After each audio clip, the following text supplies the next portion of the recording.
예, 안녕하세요.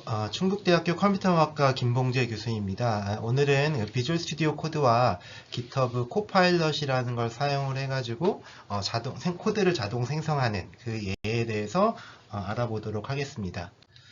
오늘은 실제적으로 세부적인 예에서는 비주얼 스튜디오 코드와 GitHub 코파일럿을 기본적으로 사용할 때 어떻게 사용할 수 있는지에 대해서 알아보고, 그리고 코파일럿을 이용한 실제 코딩을 어떻게 할 수 있는지 코딩 사례에 대해서 알아보도록 하고요.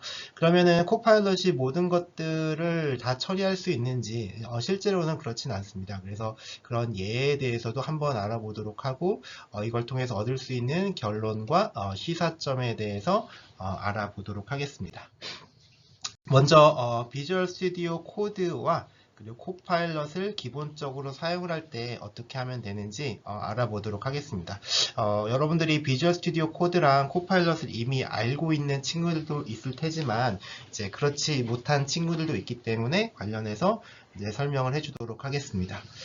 보시면 비주얼 스튜디오 코드는 여러분들이 잘 알고 있는 MS 마이크로소프트사가 만든 윈도우나 맥이나 리눅스에서 사용할 수 있는 소스 코드 편집기입니다. 기본적으로 소스 코드를 편집할 수 있는 에디팅 툴이긴 하지만 여기 나와 있는 것처럼 디버깅도 지원을 하고요. 그리고 깃을 이용을 해서 뭐 커밋한다든지 아니면 GitHub와 연계한다든지 이런 것들이 다 가능하고, 그리고 신텍스, 문법을 강조하는 기능이나 SASS 접속을 통해서 원격 서버랑 연동하거나 이런 것들도 다 가능하다라고 보시면 될 것 같고요.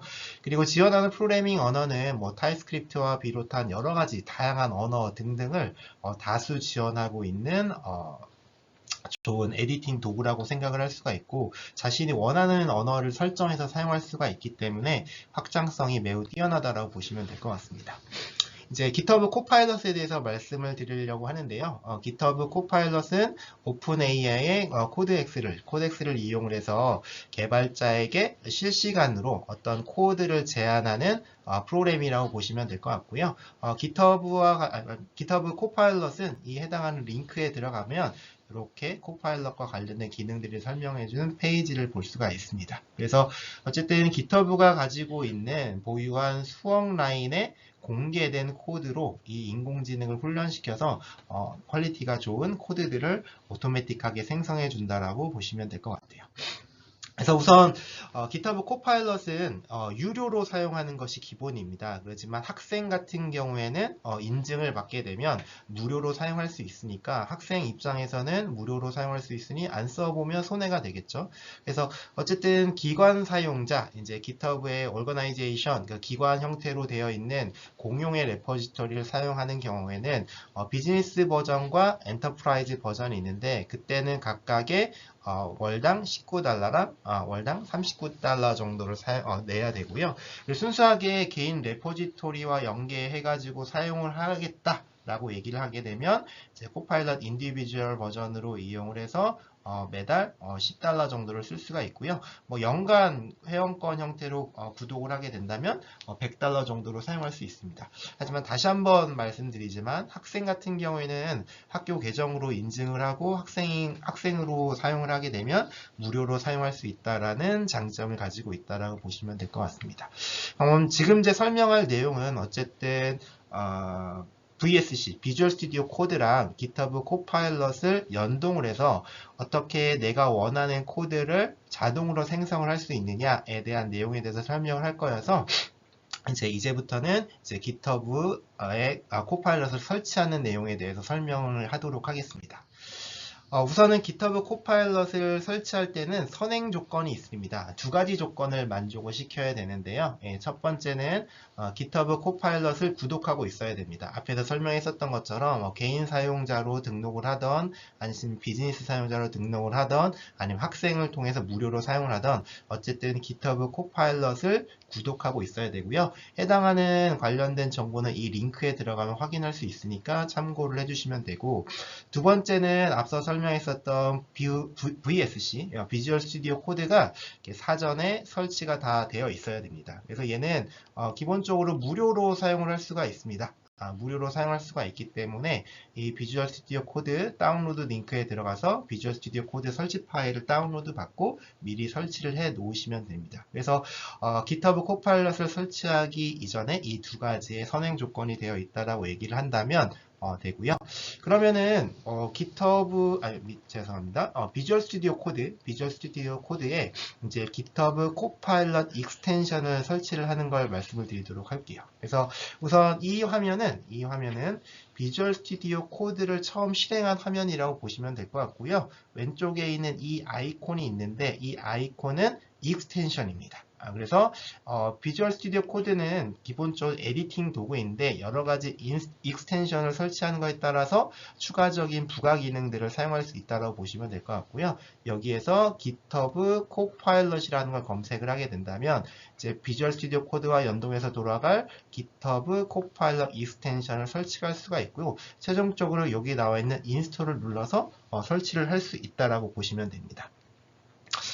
예, 이렇게 설치를 하고 나서는 여러분들 GitHub 인증 처리를 해야 됩니다. 그러니까 즉 비주얼 스튜디오 코드에서 GitHub와 연동이 되게 되는데 이 연동을 할 때 GitHub에 있는 기본적으로 ID, 패스워드를 가지고 연동이 되게 되거든요. 그래서 어쨌든 GitHub와 인증 처리를 해야 되고 앞에서 얘기했던 것처럼 GitHub 코파일럿을 설치를 하게 된다면 크롬 브라우저가 새롭게 뜨면서 여러분들의 GitHub ID, 패스워드를 넣어달라고 얘기를 할 거예요. 그래서 최초 연동하는 경우에는 비주얼 스튜디오 코드에서 GitHub 로그인 창이 보이고 로그인하여 인증을 하게 되면 됩니다. 그래서 이제 브라우저 창에서 이제 GitHub 코파일럿과 연동을 위한 권한 요청을 하는 화면이 뜨거든요. 그때는 여기 나와 있는 것처럼 Authorize Visual Studio Code를 선택을 하게 되면 실제적으로 이제 연동이 다 되는 상황이라고 보시면 될 것 같아요.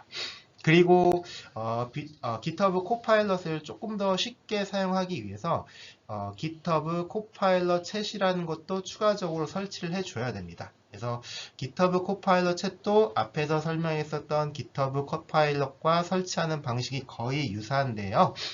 추가적으로 GitHub 코파일럿 챗의 선행 조건에 대해서도 또 알아보도록 하겠습니다. 그래서 우선 첫 번째로는 GitHub 코파일럿을 구독하고 있어야 됩니다. 네, 구독하고 있어야 되고 두 번째는 비주얼 스튜디오 코드가 사전에 설치가 되어 있어야 합니다.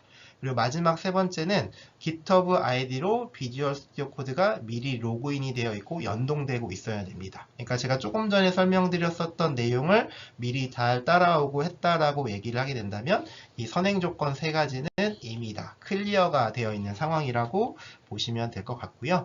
그러면은 GitHub 코파일럿 챗을 설치를 할 때는 앞에 GitHub 코파일럿과 유사하게 먼저 익스텐션을 선택을 해주고요. 익스텐션에서 이렇게 GitHub 코파일럿 챗이라는 걸 입력을 해서 검색을 해주게 됩니다. 그럼 이렇게 처음에 아직 설치를 하지 않았기 때문에 GitHub 코파일럿 챗 익스텐션이 보이게 되고 이 인스톨이라는 아이콘을 선택을 하면 설치를 할 수가 있게 됩니다. 이렇게 해서 설치를 해주시면 돼요. 그러면은 지금까지 다 진행을 했다라고 얘기를 하게 된다면 비주얼 스튜디오 코드와 GitHub 코파일럿이 연동될 수 있는 개발 환경이 만들어졌다라고 보시면 됩니다. 그러면은 이제 실제 GitHub 코파일럿이 사용이 될 수 있는 환경이 됐는지를 한번 확인을 해보도록 하겠습니다. 어떻게 확인할 수 있느냐라고 얘기를 하게 된다면 비주얼 스튜디오 코드를 실행을 하시면 이 좌측에 이렇게 여러 가지 아이콘들이 보이게 되는데요. 여기에 두 사람이 채팅하는 것 같은 이런 GitHub 코파일럿 아이콘을 확인할 수가 있어요. 그러면 이 아이콘을 확인할 수 있으면 확인이 되면 이제 GitHub 코파일럿이 비주얼 스튜디오 코드와 연동돼서 동작하는 것이 이제 확인이 되는 거라고 보시면 될 것 같아요. 그러면은 이제부터는 코파일럿을 이용을 해서 어떻게 하면 오토매틱하게 코드를 생성해서 사용할 수 있느냐라는 처음 사용하기 위해서 가장 기본적인 사용 방법에 대해서 알아보도록 하겠습니다. 그래서 우선 비주얼 스튜디오 코드에서 너무 세부적인 내용이 될 수 있긴 하겠지만 그냥 파일에서 새로운 파일을 추가해 준다라고 생각을 하면 되고요. 저 같은 경우에는 지금 first.py라고 해서 파이썬 코드를 하나 만들었습니다. 근데 지금은 비어있는 파일이라고 보면 되겠죠. 근데 우리가 이제 조금 전에 GitHub 코파일럿과 비주얼 스튜디오 코드를 연동을 해놨기 때문에 이렇게 비어있는 first.python 코드 파일을 만들었을 때 이렇게 코파일럿이 정보를 주는 걸 확인할 수가 있습니다. 여기 보면 Ctrl I를 눌러서 GitHub 코파일럿 챗을 이용을 해가지고 뭐 어떤 거 쓰신지 한번 요청을 해봐라 라는 것이죠. 그래서 이때 Ctrl I를 누르게 되면 어떤 정보가 뜨게 되냐면 이런 것처럼 여기 보면은 제가 조금 미리 설명을 하진 않는데 얘는 인라인 챗입니다. 인라인 챗인데 즉 비주얼 스튜디오 코드 에디팅 창 안에서 코파일럿에게 어떤 요청을 할 수 있는 인라인 챗 화면이 뜨게 됩니다. 이게 제가 뭐라고 쳤냐면 즉 어떤 프롬프트를 넣어줬는데 요구사항이죠. 그렇죠? 이렇게 해달라는 거예요. 그래서 더하기, 빼기, 곱하기, 나누기, 연산을 각각 수행하는 함수를 만들어 주세요. 또한 각 함수에 입력되는 두 수는 사용자가 입력할 수 있도록 코드를 작성해 주세요 라는 식으로 이렇게 프롬프트, 사용자의 요구사항을 입력을 하고 이렇게 생성 관련된 버튼을 눌러주게 되면 코파일럿이 이렇게 코드에 대해서 제안을 해줍니다.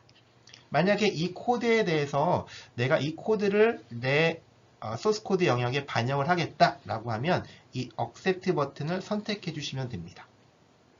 그런데 생성된 코드를 봤더니 내가 원하는 코드가 아니다 라고 얘기를 하게 된다면 이 discard라는 걸 선택을 해주시면 돼요. 그리고 여기 보시면 다시 생성한다라는 느낌이 있죠. 얘를 누르게 되면 또 다른 코드를 생성해주는 이런 효과를 얻을 수 있다라고 보시면 됩니다. 예, 처음 할 때는 이렇게 내가 원하는 기능을 이렇게 프롬프트 형태로 넣어서 코파일럿이 기본 코드를 생성해 주는 걸 확인할 수가 있습니다. 그러면 또 이렇게 기본적으로 사용하실 수도 있고요. 예를 들어서 조금 전에 동일한 first.python 그 파일에서 여기 define, add, a, b 이렇게 해서 즉 add라는 인자 하나, 두 개를 받아들이는 하나의 펑션을 정의했다라고 보시면 될 것 같아요. 그쵸? 이 펑션에 대해서 정의를 하고 나서 잠시 기다리면 구글 코파일럿이 이렇게 자동 추천으로 코드를 만들어 주게 됩니다. 예. 그쵸? 이것이 바로 자동 추천된 코드라고 보면 될 것 같고 여기서 주어진 문맥은 어떤 것이라고 보면 되냐면 코드는 즉 add라는 함수고 a, b 즉 두 개의 인자가 주어지고 얘는 함수야 라는 정보를 기반으로 이렇게 생성할 수 있는 코드를 자동으로 추천해 주는 거라고 볼 수가 있습니다. 그럼 이 자동 추천된 코드가 실제 사용 상황에서는 적합할 수도 있고요. 적합하지 않을 수도 있습니다. 그렇기 때문에 얘를 무조건적으로 받아들이는 것이 아니라 선택적으로 받아들일 수 있다라고 생각을 하시면 될 것 같고요. 그러면 추천받은 코드에 대해서 즉 자동으로 생성된 코드에 대해서 내가 전체에 대해서 선택해서 수락을 할 수도 있고 거절을 할 수도 있습니다. 거절한다라는 건 반영을 하지 않겠다라는 거고 수락하겠다라는 건 내 실제 소스 코드에 생성된 코드를 반영하겠다라는 게 됩니다. 그래서 탭을 누르게 되면 현재 추천된 전체 코드 영역에 대해서 반영이 되게 되고요. ESC 키를 누르게 되면은 추천된 코드들 전체가 거절, 반영이 되지가 않습니다. 그래서 또 추가적으로 알고 있어야 되는 게 이제 윈도우 기준으로 말씀을 드리면 Alt 키와 이 대괄호 오른쪽에 있는 걸 선택을 해주게 되면 다음 추천하는 코드에 대해서도 볼 수가 있고요. 반대로 Alt 키랑 왼쪽 대괄호 키를 조합을 하게 되면 이전에 제한됐었던 코드를 다시 돌아가서 볼 수가 있습니다. 그리고 코드가 생성이 될 때 짧은 코드들만 생성이 되는 게 아니라 어떤 블럭 형태로 긴 코드들이 생성이 되기도 합니다. 이때 전체 코드를 다 수락하기보다는 부분적으로 코드를 수락하는 걸 원할 수도 있기 때문에 그때 윈도우 기준으로는 어떻게 하느냐? 컨트롤 키와 이렇게 화살표 방향, 즉 왼쪽 방향, 오른쪽 방향 다 가능합니다. 그래서 이렇게 화살표 방향을 조합하게 되면 단어 단위로, 일반적으로 단어 단위로 해당하는 코드 영역들을 선택을 해서 수락해서 실제 반영을 할 수 있다라고 보시면 될 것 같습니다. 예. 그 다음에 추천받은 코드가 어떤 것들이 있는지 더 보기 위해서 추가적으로 알려드리고 싶은 건 뭐냐면 다수의 추천 코드를 새로운 탭에서 볼 수 있습니다. 그래서 지금 제가 작성한 코드는 여기 잘 보시면 add라는 함수를 이렇게 파이썬 코드로 이렇게 작성을 해놨죠. 여기서 엔터키를 친 상황이고 여기 보시면 코파일럿이 동작하고 있는 걸 이렇게 애니메이션 형태로 보여주고 있고요. 이때 컨트롤과 엔터를 동시에 입력을 하게 되면 이렇게 탭이 하나 비주얼 스튜디오 코드 내에 탭이 하나 새롭게 생성이 되게 됩니다. 이렇게 탭이 생성이 되면서 지금 제한하고 있는 코드 1번, 제한하는 코드 2번. 제가 지금 환경 자체가 너무 화면이 작아서 작게 캡처를 해놨는데 이 밑에도 수많은 코드 서제스션, 제한된 코드들이 있습니다. 그래서 여기 보면은 각각의 accept suggestion이 있죠. 그래서 내가 코드를 보고 얘가 적합한 것 같아, 얘가 적합한 것 같아. 그래서 판단이 되면 해당하는 코드에 대해서 수락, accept를 해주게 되면은 내가 다음에 있는 내용에 대해서 내가 뭘 하지도 않았는데 현재 문맥에 미쳐서 다음엔 이런 코드가 적합할 거야 라는 추천을 해주게 되는 거죠. 그러면은 이제 기본적으로 처음에 시작했을 때 인라인 챗을 이용을 해서 코드를 생성을 하고 그리고 생성하는 중간중간에 컨트롤 엔터 같은 것들을 이용을 해서 코드를 자동으로 생성을 할 수도 있고요. 이렇게 될 수도 있고 내가 원하는 기능을 주석 형태로 작성을 하게 되면 해당하는 코드 주석에 대한 코드를 생성을 해주게 됩니다. 지금 보시면 1번 라인에서 샵으로 시작하는 이렇게 주석을 넣어 놨는데요. 이 주석을 보면 어떻게 되어 있냐면 add4라는 함수 이름이고 4개의 아규먼트가 있고 더하기 기능을 하는 뭘 만들어 달라? 함수를 만들어 달라라고 제가 이렇게 간략하게 주석을 넣었습니다. 그랬더니 어떻게 됐느냐? 이 밑에 있는 코드가 자동으로 추천이 된 거죠. 그렇죠? 그렇기 때문에 봤을 때 제가 요구했었던 기능과 일맥상통하죠. add4라는 함수 이름이 그대로 들어가 있고요. 그리고 인자 4개고 각각의 4개의 값을 더해서 리턴하는 코드가 잘 만들어진 걸 확인할 수가 있습니다. 이때는 어떻게 하시면 되냐면 제대로 생성이 됐으니까 뭘 누르면 되겠어요? 예, 탭이라는 키를 눌러서 전체 코드를 해당하는 소스 코드에다가 반영을 하면 됩니다. 예, 이렇게 보시면 될 것 같아요. 지금까지 설명한 내용이 가장 기본적으로 코파일럿을 사용하는 예라고 보시면 될 것 같고요. 이제부터는 조금 코파일럿을 좀 심도 있게 활용하는 방안에 대해서 그리고 실제 어떻게 코드를 생성을 할 수가 있는지 일련의 과정에 대해서 조금 설명을 해보도록 하겠습니다. 그래서 코파일 활용하기와 관련돼서 이제 기본적으로 보면 코파일럿 챗을 이용을 하게 된다면 어떤 내가 코드 영역에 대해서 질문하거나 그리고 슬래시를 선택하고 특정 토픽입니다. 특정 토픽을 입력하게 되면 해당하는 토픽에 대한 기능을 수행한다라고 보시면 될 것 같고요. 그럼 슬래시와 조합될 수 있는 특정 토픽은 어떤 것이 있나요? 하면 여기 있는 것처럼 더 있을 수 있지만 총 한 5가지 정도의 대표적인 토픽들이 있다라고 보시면 될 것 같고요. 이 토픽들은 코파일럿에서 지원하는 기능이라고 보시면 될 것 같습니다. 그래서 단위 테스트를 생성하는 슬래시와 토픽의 조합은 슬래시 테스트스라고 되어 있고요. 그리고 슬래시 독, 그리고 슬래시 explain, 슬래시 fix, 슬래시 optimize 한 이 5가지 정도가 있고 슬래시 테스트스는 내가 작성한 코드 아니면 함수 어떤 단위 모듈에 대한 테스트 케이스들을 생성해 주는 겁니다. 오토매틱하게 테스트 케이스를 생성해 주게 되고요. 그리고 슬래시 doc는 다큐멘테이션의 약자라고 보시면 될 것 같고 자동으로 어떤 코드에 대한 주석을 추가해 주는 거라고 보시면 됩니다. 그리고 슬래시 explain 같은 경우에는 해당하는 코드에 대한 설명이나 기능에 대해서 설명해 주는 기능이라고 보시면 될 것 같고요.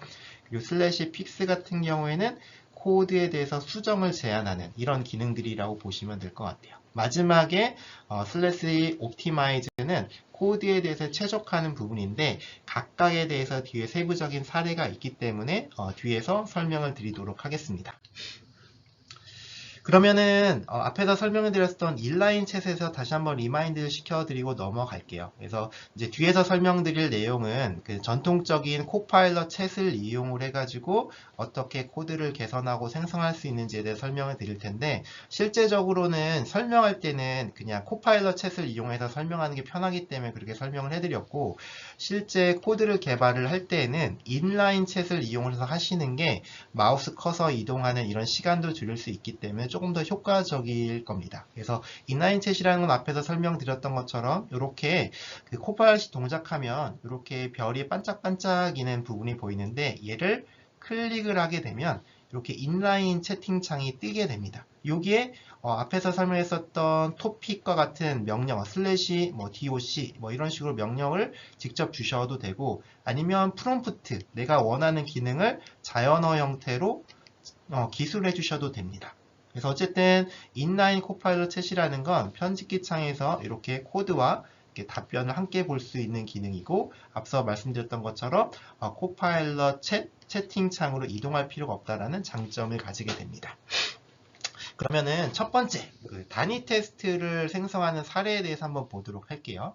그래서 여기 보시면 내가 단위 테스트를 생성할 코드 블럭이 어떤 건지를 우선 우측에서 이렇게 드래그 해가지고 코드 블럭을 선택을 해줍니다. 코드 블럭을 선택을 해주시고요. 그 다음에는 두 번째로는 여기 나와 있는 코파일럿 채팅을 선택을 해주시게 되고요.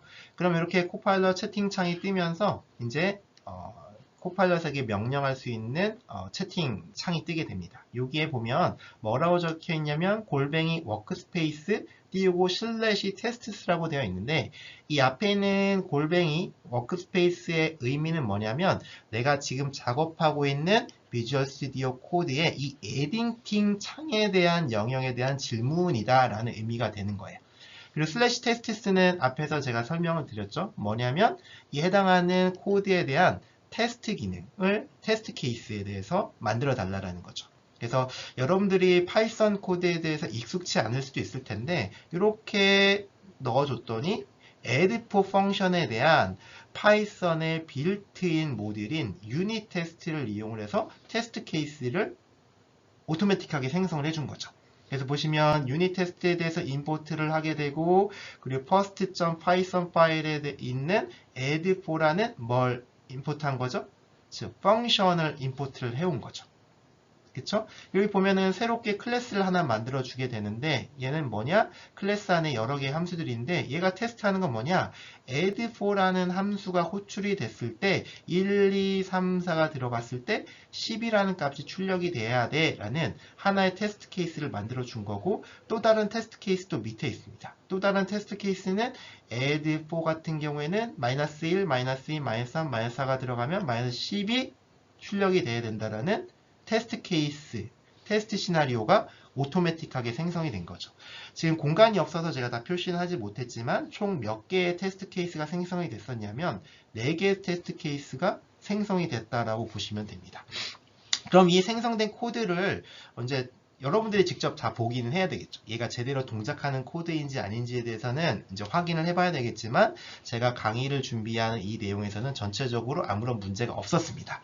그래서 그러면은 이렇게 생성된 코드를 내가 작성하고 있는 에디팅 창 안으로는 어떻게 넣나요? 라고 얘기하면 여러 가지 방법이 있지만 첫 번째 방법은 얘는 카피 버전이라고 생각하면 돼요. 이렇게 카피를 한 다음에 내가 원하는 위치에다가 커서를 갖다 놓고 컨트롤 V를 눌러서 붙여넣기를 할 수가 있고요.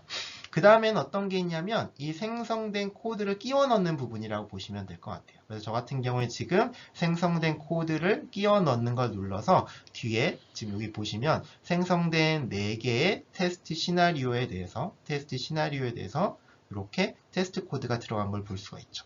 그럼 이렇게 단위 테스트도 생성을 해봤으니 얘는 정상적으로 동작하는 코드이고 실행을 시켜보면 되겠죠. 그래서 제가 실행을 시켜봤습니다. 보시면 여기 뭐라고 되어 있냐면 4개의 테스트 케이스를 모두 다 수행을 했고 보시면 몇 초가 걸렸대요? 0.003초가 걸렸고 전체적으로 OK다. 즉 내가 작성한 add4라는 어떤 함수에 대해서 정상적으로 잘 동작하는지를 테스트 시나리오 자체를 오토매틱하게 만들어낼 수 있다라고 보시면 될 것 같습니다.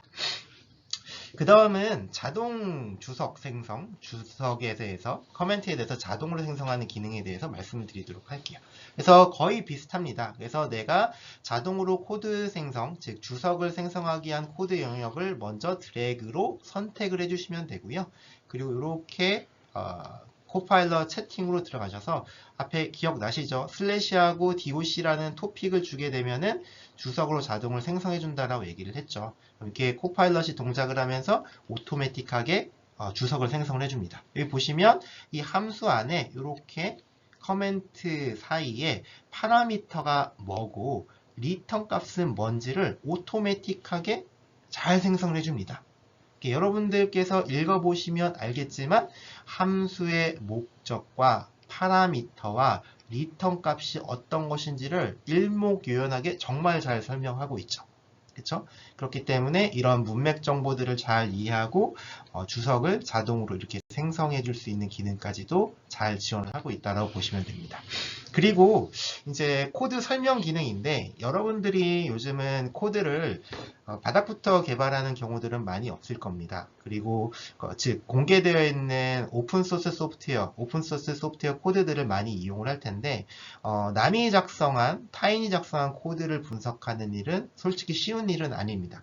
그러면은 이 코드에 대해서 분석하는 일들을 해야 될 텐데 그래서 그러면은 분석할 때 코드에 대한 설명이 필요할 경우도 있습니다. 비슷하게 내가 모르는 기능이 있는 코드 영역이 있다 라고 얘기하면 그 영역을 선택을 해주시고요.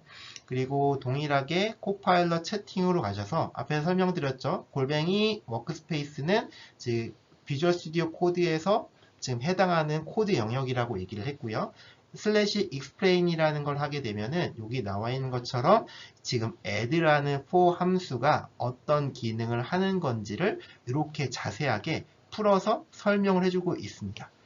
이 예도 들어서 설명을 해주고 있어요. 그래서 add4에 만약에 1, 2, 3, 4라는 값이 들어가면은 값이 뭐 10으로라도 리턴이 돼야 된다. 이런 식으로 사용자가 궁금해하는 코드 영역에 대한 이런 설명들을 자세히 해준다라고 보시면 될 것 같습니다.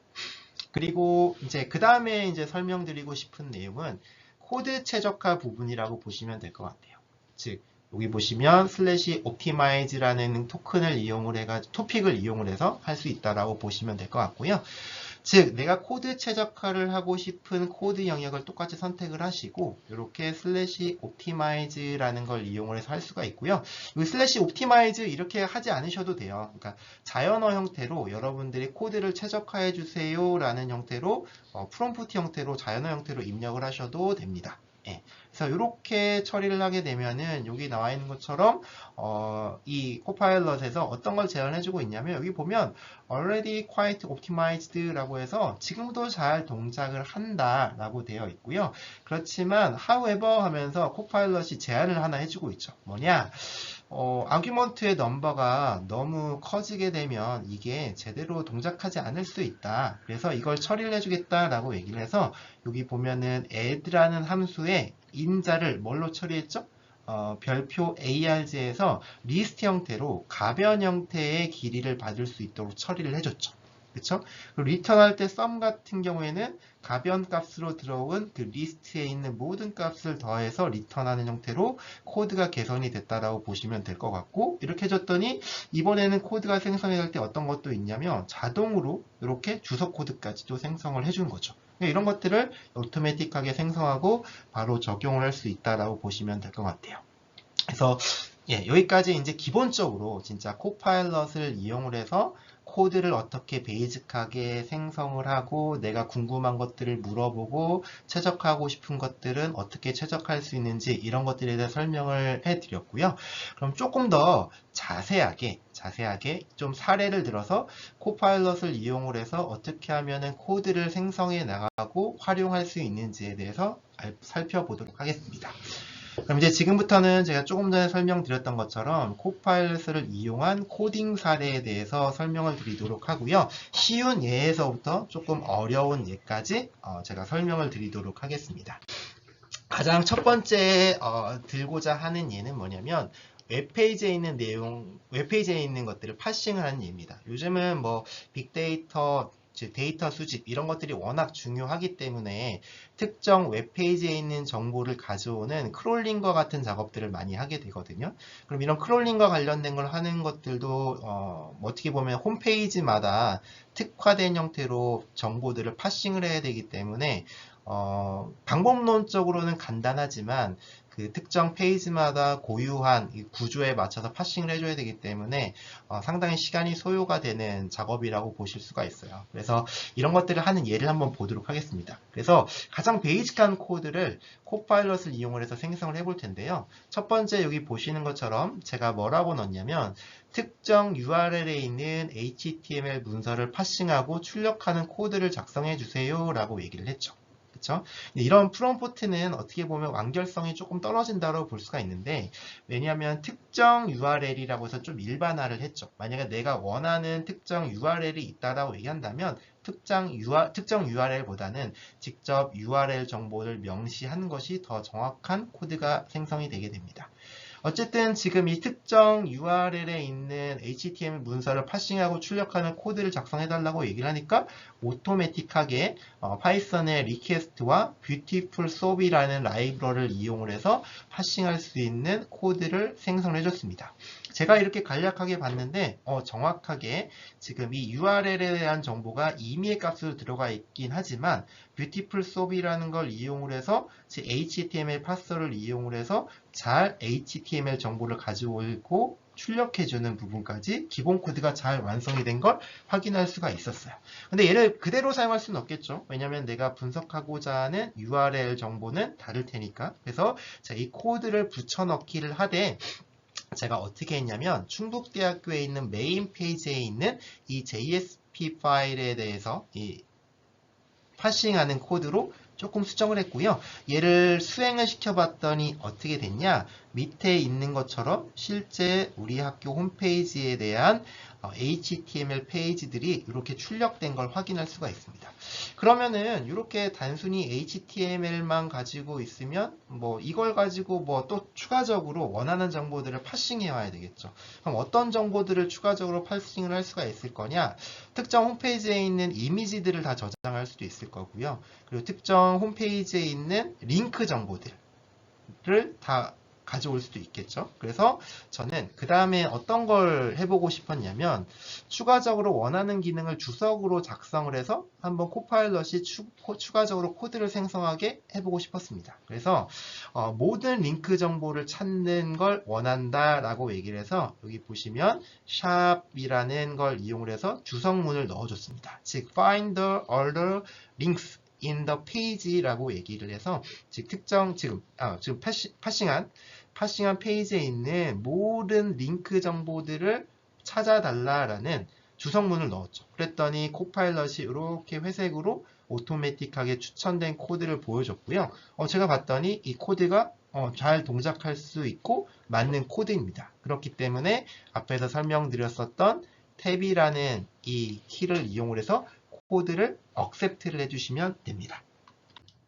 이 accept가 된 코드가 이미 반영이 됐고요. 그러면은 이렇게까지만 수행을 해서 처리를 하게 되면은 링크 정보가 담긴 것들이 다 출력이 되게 됩니다. 왜냐하면 프린트라는 걸 이용해서 처리를 했기 때문에 출력이 되겠죠. 근데 이제 웹페이지 정보를 파싱하고 그냥 출력만 해놓으면 의미가 없겠죠. 왜냐하면은 이 내용을 내가 어디에다가 저장을 해놔야 되겠어요. 파일이나 이런 곳에 저장을 해놨다가 나중에 잘 활용을 해야 되겠죠. 그래서 저도 또 추가적으로 주석 형태로 작성을 했습니다. 어떻게 했냐? 여기 나와 있는 것처럼 모든 링크 정보를 링크.txt 파일로 저장을 해달라 라고 해서 이렇게 주석으로 코드 생성을 요청을 한 거죠. 그랬더니 또 코파일럿이 동작을 하면서 이렇게 회색으로 코드를 생성해 준 겁니다. 제가 또 눈으로 이렇게 오버뷰를 해봤더니 정상적입니다. 그렇기 때문에 또 뭘 이용해서 탭을 이용해서 코드를 선택적으로 받아들여 주면 됩니다. 코드를 받아들여지게 되고 또 코드를 수행을 하게 되면은 앞에서 links.txt 파일로 저장이 되게 돼 있었죠. 여기 보시는 것처럼 수행시키고 나서 수행 결과를 봤더니 우리 학교 홈페이지에서 제공하고 있는 링크 정보들이 쭉 추출이 돼서 들어온 걸 확인할 수가 있는 거죠. 즉 이런 식으로 지금 제가 한 건 뭐였냐면 실제 제가 코드를 작성한 부분은 없습니다. 다 코파일럿을 이용을 해서 이런 걸 해줘. 주석으로 또 이런 걸 해줘. 그런 걸 했더니 그냥 특정 웹페이지에 있는 정보들을 파싱할 수 있는 코드들을 작성할 수 있었던 거죠. 그러면은 지금 얘는 이제 동영상에서 이미지를 추출을 하고 그러면 추출될 이미지를 자동으로 분류할 수 있는 인공지능 모델 자체를 만드는 그 일련의 예를 또 코파일럿을 이용을 해서 즉 프롬프트나 코파일럿을 이용해서만 생성할 수 있는 그렇게만 해도 생성이 되는 예를 한번 보여드리고자 합니다. 그래서 저기 보시면 제가 처음에 기본 코드를 어쨌든 생성을 해야 되니까 코파일럿 챗을 이용해서 기본 코드를 생성을 하겠습니다. 저는 어떻게 했냐면 제가 리눅스 서버랑 연결이 돼서 지금 동작을 하고 있는 상황인데 루트 디렉토리 밑에 홈 디렉토리 밑에 bj킴이라는 디렉토리 밑에 비디오라는 디렉토리 밑에 mp4 파일들이 쭉 있습니다. 실제 그러냐? 여기 잘 보시면 제가 이렇게 제 계정 밑에 비디오스라는 곳에 보시면 이렇게 mp4 파일이 이렇게 있습니다. 즉 동영상 파일이 있다라고 보시면 돼요. 그래서 여기에 있는 모든 mp4 파일을 열어서 각 프레임을 추출해달라. 동영상이니까 프레임이 있겠죠. 동영상을 프레임별로 추출해주고 이미지 크기가 너무 클 수도 있으니까 224바이 224바이로 리사이즈 해달라고 얘기를 했습니다. 리사이즈 해달라고 얘기를 했고 그리고 파일의 이름은 그리고 각 파일의 이름을 뭘로 해달라? 폴더로 해달라고 얘기를 했습니다. 그래서 즉 여기 파일 이름이 이렇게 되어 있는데 이 하나에 있는 동영상을 추출해서 해당하는 프레임 정보를 저장할 때는 얘를 새롭게 디렉토리로 만들어줘 라고 요청을 한 거죠. 그리고 어떻게 해놨냐? 파이썬 코드로 작성해 달라고 요청을 한 거죠. 그랬더니 이제 코파일럿이 뭐 이런 것들을 하려면 OS와 글로벌 라이브러리들이 필요하고 뭐 다음 요구사항은 이랬었다. 그리고 실제 구현한 코드는 이렇습니다. 라고 얘기를 해주는 거죠. 그쵸? 그래서 제가 봤더니, 이 코드를 봤더니, 정상적으로 잘 동작하는 코드라고 보시면 돼요. 자동적으로 비디오 파일이 있는 디렉토리까지도 확인을 했고, 비디오 파일들이 어떤 것들이 있는지도 다 가지고 왔고요. 그쵸? 그리고, 오픈CV를 이용을 해서 비디오 캡처라는 걸 이용을 해가지고 실제 해당하는 이미지들을 가져오는 것들도 잘 되어 있다고 보시면 됩니다. 그래서 저는 얘가 정상적으로 잘 동작하는 코드라는 걸 확인을 하고 붙여넣기해서 실제 에디팅 창에다 집어넣은 거죠. 그렇죠? 네, 코드를 적용을 했습니다. 그래서 제가 얘를 실제 동작을 시켜봤습니다. 실제 동작을 시켰더니 어떻게 됐느냐? 여기 잘 보이실지 모르겠지만 비디오라는 디렉토리 밑에 이렇게 부가적으로 새로운 디렉토리가 생성이 됐고 그 해당되는 디렉토리 밑에 보면은 추출된 뭐가 돼 있죠? 프레임 정보들, 이미지 정보들이 쫙 들어가 있는 걸 볼 수가 있습니다. 이 동영상의 길이가 꽤 길기 때문에 많은 양의 데이터들이 추출이 된 걸 확인할 수가 있죠. 그러면 제대로 이게 다 추출이 되는지를 확인하고자 지금 보시면 비디오라는 디렉토리 밑에 이 해당하는 디렉토리 밑에 여러 가지 스틸 이미지들이 추출된 것들이 나오게 되겠죠. 그래서 제가 9번째 이미지를 출력을 해봤습니다. 봤더니 실제 가로 사이즈가 224, 세로 사이즈가 224로 잘 추출이 된 걸 확인할 수가 있겠죠. 그러면은 추가적인 요구를 할 수도 있습니다. 어떤 추가적인 요구들을 할 수가 있냐면 앞에서 보셨던 것처럼 이미지가 RGB, 즉 컬러가 있는 거거든요. 근데 나는 그레이 이미지로 처리를 해서 하고 싶다라고 얘기를 하게 된다면 앞에서 설명했었던 픽스 기능을 이용을 하시면 됩니다. 그래서 내가 해당하는 코드 영역이 이 부분인 것 같아. 그래서 코드 영역을 지정을 하시고요. 이게 제가 뭐라고 했냐면 RGB 값으로 이미지를 추출하게 되어 있는데 체인지 바꿔달라. 뭘로 바꿔달라고 얘기했냐면 그레이스케일 이미지로 바꿔달라라고 해서 코드를 변경해달라고 얘기를 했습니다.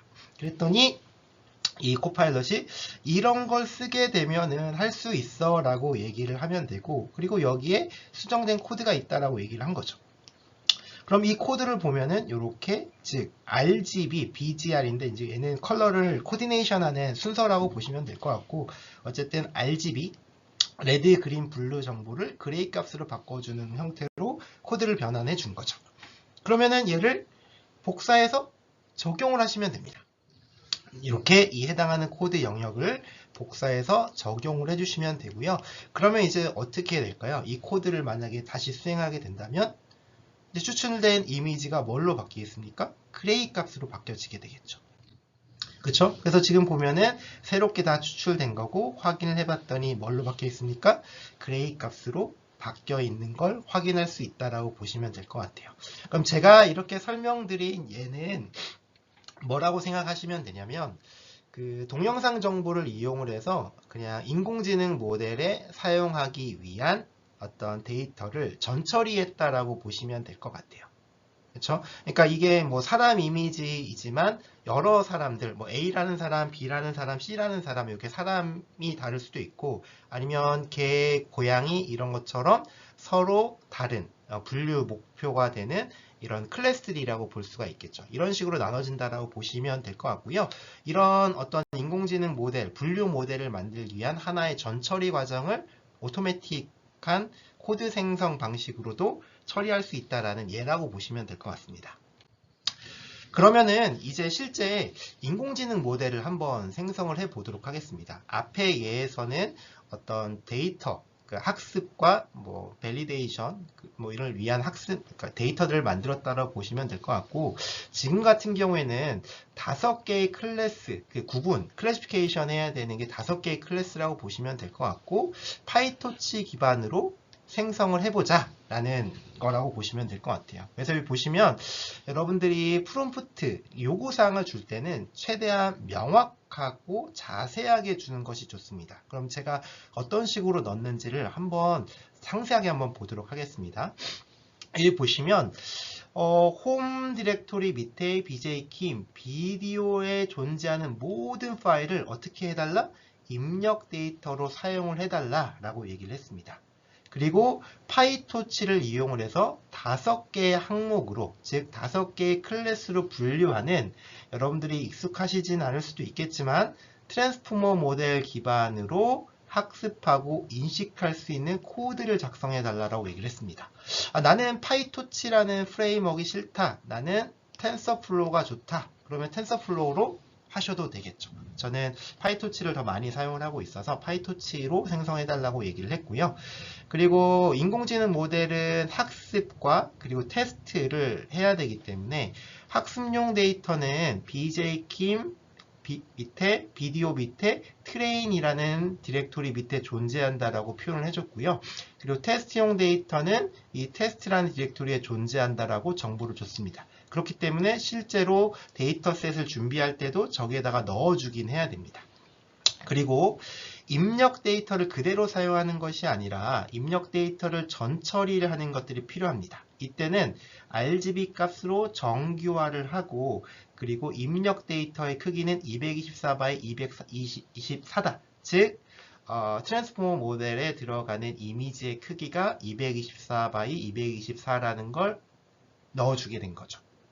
그리고 입력 데이터는 그레이가 아니라 RGB 3채널을 가지고 있다. 즉 데이터, 이미지 데이터들은 RGB 3채널을 가지고 있다는 정보까지도 줬습니다. 그럼 분류 모델이기 때문에 그러면 분류하는 값은 뭐냐? 뭐 개냐, 고양이냐, A라는 사람이냐, B 사람이냐 이런 것들에 대해서도 알려줘야 되기 때문에 분류해야 하는 각각의 항목은 즉 항목의 레이블명, 이름은 뭐냐? 존재하는 디렉토리명과 동일하다라고 정보를 준 거죠. 그랬더니 이제 코파일럿이 제가 준 이런 프롬프트를 분석을 해서 요구사항은 이렇다라고 얘기를 하고 실제 구현된 파이썬 코드는 이렇습니다라고 얘기를 해준 거죠. 그러면은 만들어진 파이썬 코드를 보게 되면 파이썬 코드는 뒤에서 설명을 다시 한번 해주겠지만 정상적으로 잘 생성이 됐고 이 강의를 준비한 저조차도 진짜 그 생성된 코드가 처음 딱 봤을 때 돌아갈 것 같은 거예요. 그랬더니 미리 설명을 드리면 실제 잘 돌아갑니다. 그래서 그러면 제가 데이터셋을 어떻게 준비했는지 코드를 동작시키기 이전에 데이터셋을 어떻게 준비했는지를 보면 제가 말씀드렸던 것처럼 비디오라는 디렉토리 밑에 트레인이라는 디렉토리가 있고 그쵸? 그 안에 1, 2, 3, 4, 5 얘가 뭐냐? 분류해야 되는 레이블명이라고 보시면 될 것 같아요. 그래서 트레이닝 용도로 1, 2, 3, 4에 대해서 5까지 5개의 클래스에 해당하는 각각의 트레이닝용 데이터는 안에 다 들어가 있다고 보시면 될 것 같고요. 테스트 용도의 데이터셋에 대해서도 이렇게 1, 2, 3, 4라는 디렉토리를 만들어서 이 안에다가 미리 다 넣어놨다고 보시면 될 것 같아요. 그래서 여기 잘 보시면 그러면 테스트 내용에서 즉 1번 클래스, 1번으로 분류해야 되는 데이터들은 제가 이렇게 미리 잘 넣어놨다고 보시면 될 것 같습니다. 그러니까 제가 조금 전에 설명드렸었던 그 전처리 과정이 있었죠. 동영상으로 이미지 정보를 만들어내는 전처리 과정을 거쳐서 여러분들이 이런 정도만 조금 추가적으로 작업을 해주시고, 그리고 인공지능 모델은 조금 전에 다 생성을 했고요. 그래서 생성된 제가 코드를 봤더니 잘 동작하는 코드입니다. 잘 동작하는 코드인데 다만 조금 문제가 있었던 부분은 뭐냐면, 제가 그 프롬프트, 인공지능 모델을 만들어 달라고 얘기를 했을 때 몇 번을 학습을 시켜야 된다. 입학을 얼마나 할 건지에 대해서 지정해주지 않았기 때문에 기본적으로 생성된 코드에서는 한 번 학습하는 형태로 돼 있었다고 보시면 돼요. 그래서 얘를 얼마로 지정했냐면 10번으로 지정을 했다라고 보시면 됩니다. 그러면은 10번 반복을 하면서 계속 트레이닝이 되는 과정이라고 보시면 될 것 같고요. 제가 다시 한번 말씀드리지만 생성된 코드에서 제가 수정한 부분은 이게 전부입니다. 이게 전부인 거고요. 나머지 것들은 기본값으로 다 만들어져 있다라고 보시면 될 것 같아요. 그러면은 실제 동작을 시켜보죠. 동작을 시켜보면은 오토매틱하게 생성된 코드이지만 트레이닝 로스 값이 점차적으로 감소하면서 모델이 학습이 되는 걸 확인할 수가 있습니다. 그래서 입학을 10으로 줬기 때문에 총 몇 번 정도 학습이 이루어지게 되냐면 10번 정도 반복적으로 학습이 이루어지게 됩니다. 10번 반복적으로 학습을 하고 보니 인식률이 몇 번이 얼마예요? 즉 1에서부터 5까지 5가지로 분류를 하는데 인식 정확도가 24% 정도밖에 되지 않습니다. 그러면 5개의 클래스를 구분하는 거니까 그냥 찍어서 맞춘다라고 하면은 20%가 나오겠죠? 그래서 24%가 나왔으니까 어느 정도 학습은 되긴 된 겁니다. 학습이 되게 된 건데 학습이 충분히 되지 않았다라고 볼 수가 있겠죠. 그리고 추가적으로 보면 이게 학습되는 과정에서 제가 실제 돌려봤는데 너무 늦게 동작을 하게 되는 거예요. 너무 늦게 동작을 하네. 그래서 뭔가 코드에 문제가 있는 건 아닐까 싶어서 제가 어떤 문제인지는 알고는 있었지만, 그래서 한번 이 문제를 코파일럿이 찾을 수 있을까 해서 코파일럿에게 맡겨보기로 했습니다. 그래서 어떻게 했냐면 학습되는 코드 영역에 대해서 전체를 지정을 하고요. 여기 내가 지정하는 이 워크스페이스에서 문제가 있으면 수정을 해달라고 얘기를 했습니다. 그랬더니 뭐라고 되어 있냐면, 이 코파일럿은 전체적으로 이 트레이닝과 테스트와 관련된 이 루프는 전통적인 파이토치 방식으로 잘 구현이 된 것 같다라고 얘기를 하고 있습니다. 근데 여기 뭐라고 되어 있냐면, 그런데 이 코드가 어디에서 동작하게 되어 있냐면 CPU에서 동작하게 되어 있다라고 되어 있고, 이게 GPU 쪽으로 동작시키려면은 이렇게 수정하면 돼 라고 해서 코드에 대한 이런 제안을 해준 겁니다. 여기에도 여전히 입학이 뭘로 되어 있죠? 1로 되어 있죠. 이건 나중에 수정해야 되는 부분이라고 보시면 될 것 같고요. 그래서 이런 부분들이 추가된 부분이라고 보시면 돼요. 즉 GPU를 사용할 수 있다라고 얘기한다면, 즉 CUDA 아키텍처를 사용할 수 있다라고 얘기를 하게 된다면 디바이스를 GPU를 사용하는 형태로 바꿔주는 코드가 들어가 있는 거죠. 그래서 해당하는 모델도 GPU 쪽으로 복사를 하는 이런 부분들도 코드가 새롭게 추가가 된 겁니다. 그래서 제가 이 코드를 이렇게 반영을 했습니다. 실제 변경된 코드는 이 두 부분이라고 보시면 될 것 같아요. 그래서 GPU로 동작시키는 부분, 그리고 학습용 데이터들이 있거든요. 여기 보시면 학습용 데이터 레이블 값들을 어떻게 하는 거죠? 다 디바이스 쪽으로 보내는 거죠. 디바이스가 뭐였습니까? CUDA, GPU였죠. GPU 쪽으로 보내는 이런 부분들이 코드가 추가됐다고 보시면 돼요. 앞에서 말씀드린 것처럼 이제 GPU 버전이니까 매우 빠르게 학습이 될 겁니다. 그래서 입학을 제가 몇 번 정도로 줬다라고 생각을 하시면 되냐면 100번 정도로 추가적으로 수정을 했습니다. 그래서 이제 개선된 인공지능 모델의 결과를 한번 확인을 해보도록 할게요. 보시면 학습이 되는 과정의 거의 마지막 부분을 본다라고 보시면 될 것 같고요. 앞에서 봤었던 것과 다르게 트레이닝 로스가 매우 작게 줄어들었죠. 그렇죠? 이때 봤더니 인식 정확도가 어떻게 보이시나요? 83.44% 정도로 나오고 있죠. 그렇죠? 여기서 이제 알고 계셔야 될게 제가 개념상 좀 설명드리긴 했지만 전처리 과정 또한 코파일럿을 이용을 해서 다 만들었고요.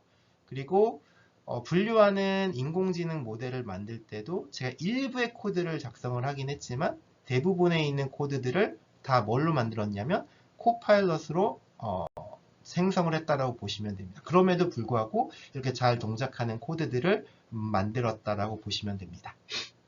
그러면은 이제 그 코파일럿이 도대체 어떤 것까지 할 수 있느냐라는 궁금증이 들 텐데 코파일럿으로 한 번에 모든 것들이 다 가능한 코드를 생성하기는 쉽지 않습니다. 더 정확하게 말씀드리면 구조가 복잡한 코드들을 한 번에 이 요구사항을 넣어서 만들어내는 것들은 불가능하고요.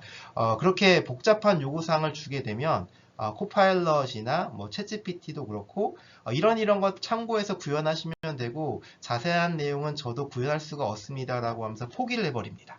예, 그래서 이제 이어서 앞에서 사용했었던 트랜스포머 기반의 인공지능 모델에다가 어떤 정보를 넣어주기 이전에 CNN 기반의 즉 3D CNN의 연산 오버헤드를 줄인 부분이라고 보시면 될 것 같은데 R2 플러스 1D라는 3D CNN과 비슷한 즉 이미지 정보에서 특정 피처들을 잘 추출할 수 있는 이런 모델을 추가해 달라고 얘기를 했습니다.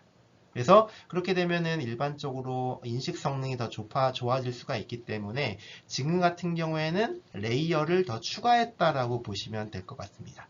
그래서 한번 제가 어떤 식으로 프롬프트를 넣는지 한번 보도록 하겠습니다. 그래서 앞에 보시면 내용들이 거의 다 동일한데요. 거의 다 동일한데 제가 이 부분을 추가했다라고 보시면 돼요. 어떻게 제가 추가를 했냐면 입력된 데이터를 R2 플러스 1D를 이용하여 먼저 처리하고 트랜스포머 모델 기반의 입력이 되어야 한다라는 내용으로 추가를 한 거죠. 그랬더니 어쨌든 코드는 생성을 해줬습니다. 코드는 생성을 잘 해줬고요. 그래서 잘 봤더니 제가 그냥 간략하게 설명을 드리면 기존에 학습되어 있는 R2 플러스 1D 모델이 로딩이 되는 부분이 잘 있고요. 그리고 여기 뭘로 보냅니까? GPU 쪽으로 보내는 부분들도 있고요. 그리고 비전 트랜스포머 모델도 만들고 그 모델을 로드하는 부분까지 다 있습니다. 그리고 분류 모델이기 때문에 크로스 엔트로피와 관련돼서 정책적인 부분들도 만들어져 있고요. 옵티마이저도 설정이 되고 이렇게 학습이 되는 루프까지도 잘 생성이 된 걸 확인할 수가 있습니다. 여기까지만 보면은 정말 잘 동작하는 것처럼 보입니다. 동작할 것처럼 보이고 그렇지만 실제로는 이것처럼 동작하지가 않습니다. 동작하지 않는 이유는 뭐냐면 R2 플러스 1D와 트랜스포머 모델 결국에는 R2 플러스 1D가 먼저 동작을 하고 나온 결과가 트랜스포머 모델로 입력이 돼야 되는데 즉 출력의 크기와 입력의 크기가 맞지 않은 오류들이 있었던 겁니다. 그래서 이런 오류들이 있어서 내가 원하는 것들을 완벽하게 동작하는 코드들을 바로 생성해 줄 수는 없는 경우들도 있습니다. 그렇지만 내가 이 생성형 AI를 즉 코파일럿을 이용을 하게 된다면 코드를 보다 쉽게 내가 원하는 기능들을 만들어낼 수 있다라고 보시면 될 것 같습니다. 그러면 여기까지 기본적으로 이제 코파일럿과 비주얼 스튜디오 코드를 연동을 해서 어떻게 하면은 내가 보다 효과적으로 프로그래밍을 할 수 있는지에 대한 여러 가지 사례들에 대해서 설명을 드렸고요. 그러면은 이제 결론 및 시사점으로 넘어가서 전까지 배우고 제가 말씀드린 내용에 대해서 정리를 하도록 하겠습니다. 그래서 보셨던 것처럼 이제 코파일럿 기능을 이용을 하면 내가 원하는 기능에 대한 완성도 높은 기본 코드를 매우 신속하게 생성을 할 수가 있습니다. 그렇지만 복잡한 요구사항은 복잡한 요구사항은 아직까지 완벽하게 해결하지는 못하고 있다라고 생각을 하시면 됩니다. 그리고 초보자는 이제 코드가 생성이 됐는데 이게 조금 높은 수준의 이제 중급 개발자 이상이 되어 있어야 이 코드가 어떤 역할을 하고 어떤 의미인지를 잘 파악을 해야 얘를 보다 좀 손쉽고 빠르게 이용을 할 수가 있습니다. 제가 좀 말씀드리긴 그렇지만 초보자는 생성된 코드가 무엇인지조차도 파악할 수가 없습니다. 즉 아무리 좋은 코드를 코파일럿이 생성해 주었다고 하더라도 이 적용하고 어떻게 조금 마이너하게 어댑테이션하고 적용하는 방법을 알아야지만이 잘 적용할 수 있다라고 보시면 될 것 같습니다. 그래서 다시 한번 이제 최종적으로 정리를 드리면 생성된 코드에 대한 이해 수준이 높을 때 활용성이 더 극대화될 수 있다라고 생각을 하시면 될 것 같습니다. 그래서 어쨌든 코파일럿을 이용을 해서 다양한 코파일럿 사용하는 기능으로 코드도 만들 수도 있고 테스트도 해볼 수도 있고 그리고 버그도 수정할 수도 있고 그리고 추가적인 최적화까지도 가능한 여러 가지 기능들을 지원을 하기 때문에 실제 실무에서도 코파일럿을 이용을 해서 많이 개발을 하고 있습니다. 그렇기 때문에 여러분들도 적극적으로 활용을 해보실 것을 권장합니다. 그러면은 여기까지 하도록 하고요. 지금까지 발표 내용을 잘 들어주셔서 감사합니다. 예, 마치도록 하겠습니다.